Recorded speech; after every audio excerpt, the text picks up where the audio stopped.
Hey friend, how you doing? This is Leo Lauretti from Abstract Music Lab, and today I'm back here in the sound design channel. Today I'm recreating an Atmos called Glitched, and if you ever wondered how you can create glitch sounds, that's pretty much it.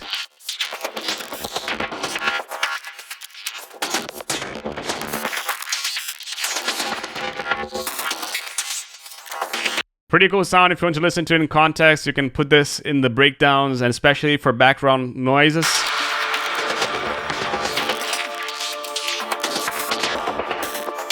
If you want to get this preset, you can get it over here in the description below in the Serum 2 Techno Pack that is available at Production Music Live's website.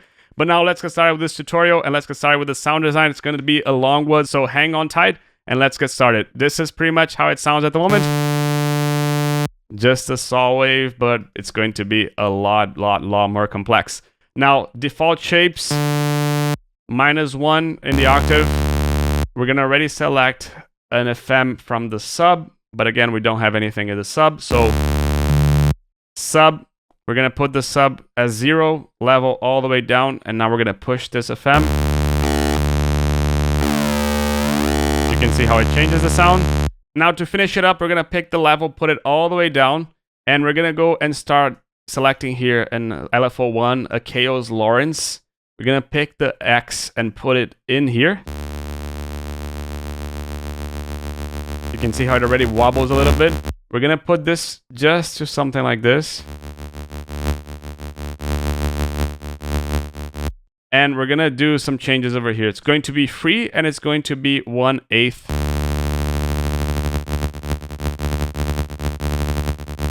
Put this to mono. And let's already put the attack also a bit up. Something like this. And the release a lot up as well.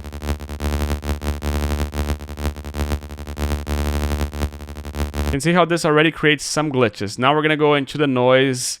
Serum 2 noises, radio glitch. Level up. Pitch down. Randomness as it is. Start as it is. Now we're also going to go here. LFO2, we're going to select here a free SNH, and we're going to put this into the noise pitch to create the glitch.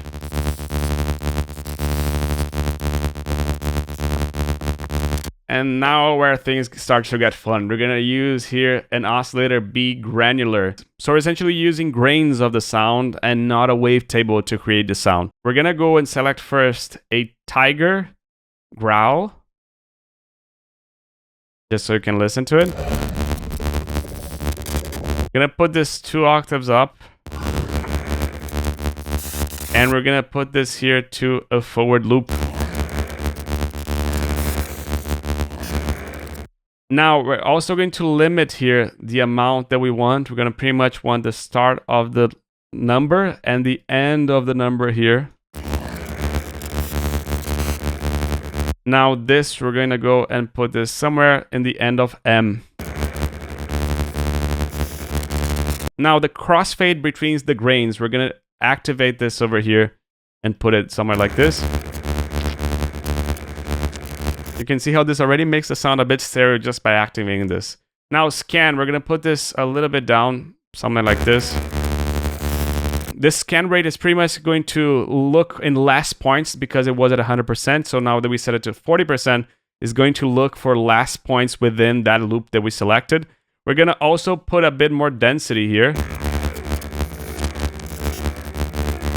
And this changes the density of the grain. Now the length is going to remain as it is, and we're going to put this a bit to the left. Level all the way down. Why? Because we're going to use LFO3 here. Another SNH. It's going to be, again, free SNH 1/8. And we're going to put this to the level to make it really like a glitch. Now what this does over here, this pretty much we're going to start offsetting the glitch, and we're going to offset the direction of the loop and also the pitch of the grain, and also randomize the length, randomize the pan, and randomize the levels. So offsetting a little bit up.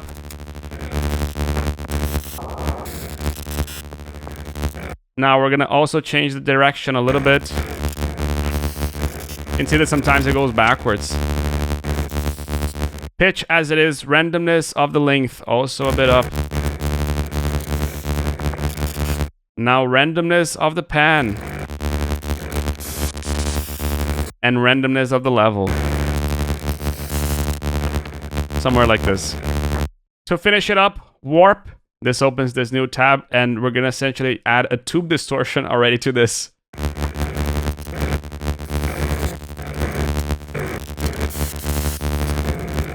Now, in addition to this, we're gonna go into the LFO number 2, and we're gonna add a little bit here, just a tiny bit, so it reaches number 3. And make this sound even weirder. Now, LFO 4, we're gonna again select free S and H, and we're gonna select this now to 1/16, but with a bit of smoothing. Let's activate this into the A warp first. Let's put this over here in the FM. But let's smooth it out a little bit.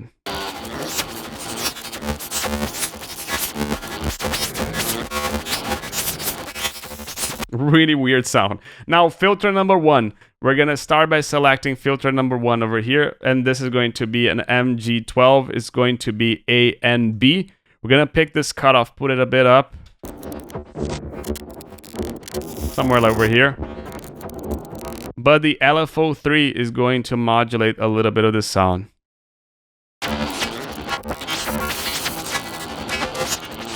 A bit of resonance. And a bit of fat. Drive, not fat. Great. Now we're also going to select filter number 2. And in filter number 2, we're going to select A and the noise. And we're going to put this cutoff a bit down. But we're going to assign LFO number 2 to it. How much? Just with a lot of resonance. A lot of drive as well.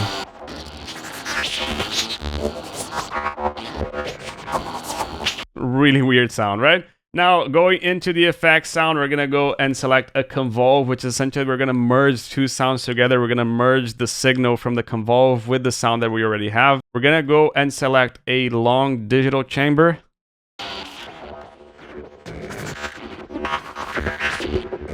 We're going to go and put the size a bit down. The tone a bit down as well. The dampening a bit up.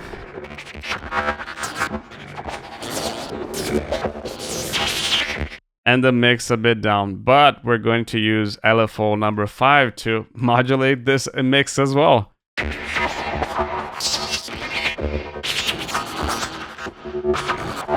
What are we going to do? This is going to be a retrig host BPM 2 bars.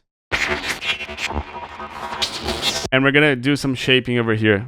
Now this is going to go here. This is going to go pretty much here. And we're going to go and create another point pretty much at this here. Now, boom. This is going to, we can leave it as it is. So I'm just going to create a new point and deactivate. Now this, a bit of a curve. Pretty much here, and now there's also a bit of a curve pretty much here.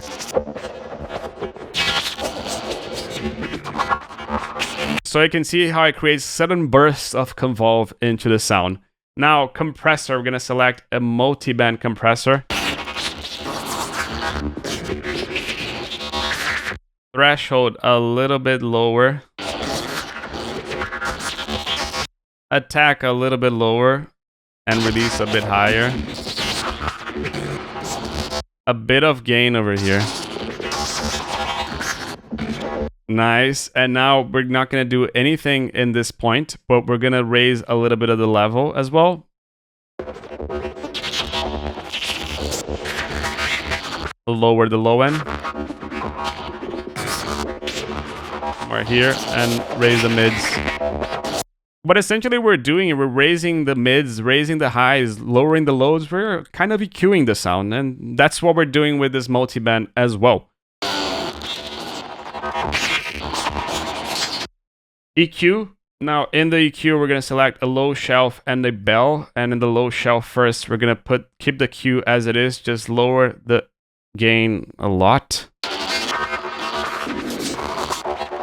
This frequency as it is in the bell as well, just the Q is going to go a lot down because we want a broader stroke, but we want a bit more loudness here. So now, ping pong, hold on, we're ending this. Ping pong delay. 1/4 and 1/4 dot. Feedback as it is, the frequency pretty much as it is as well, and we're also going to pick this Q, put it a bit down.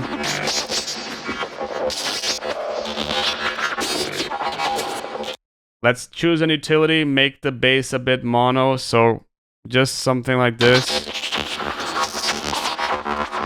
This is pretty glitchy already. Now we're gonna go and select a filter, and this is going to be really cool, so pay attention to this.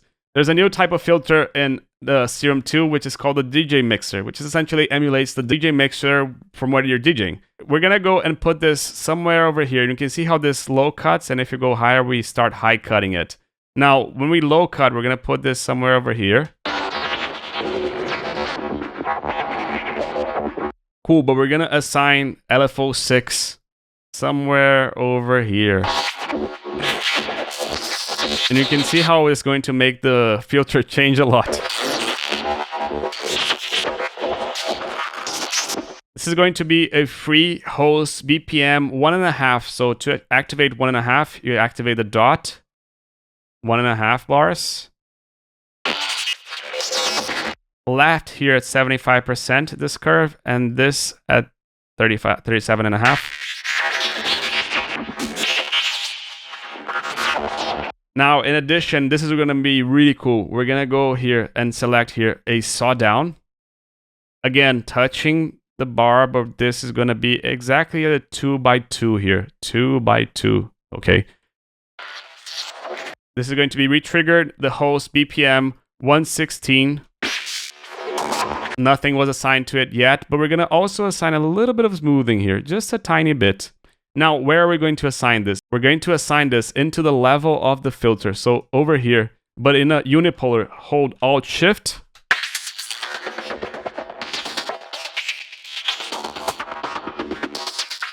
Really cool sound, right?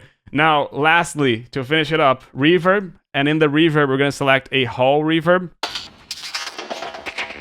A lot of high-end cut. Just a bit of size. And a bit of decay. The mix is going to go all the way down, but LFO number 3, we're going to go and assign it to here. Why? Because we want it to be completely random again. It's a glitch.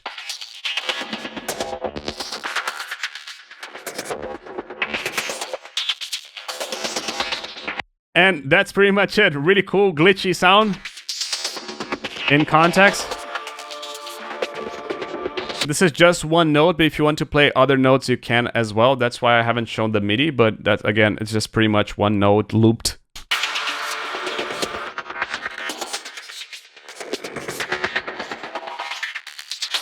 And I hope that you liked it. If you liked it, you can get it over here in the description below. This is Leo Lauretti from Abstract Music Lab signing off.